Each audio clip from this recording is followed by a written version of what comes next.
His name was Wade Morrison. 100 years ago, early in the 1880s, he was a young pharmacist working at a drugstore in rural Retreat, Virginia. The drugstore was owned by a local physician, a rather stern old fellow but a fair employer. And Wade was in love with his employer's daughter. Irredeemably infatuated young Wade Morrison arrived early at church every Sunday, just so he could be standing at the door as she walked inside.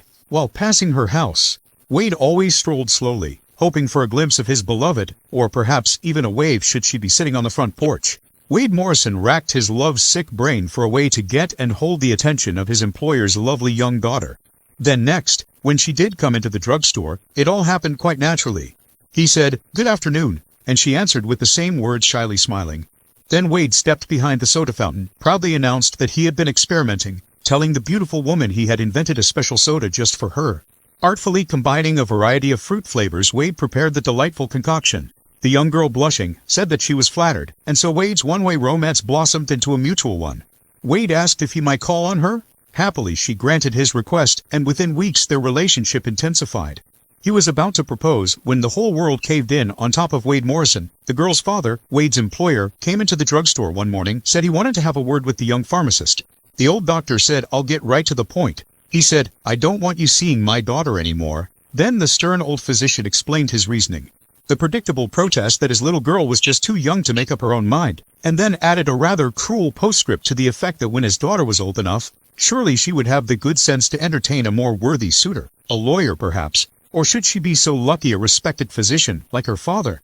The next day, the broken-hearted young pharmacist was packed and gone from rural Retreat, gone west to Texas, never, ever to return. Runaway Wade Morrison's broken heart did mend.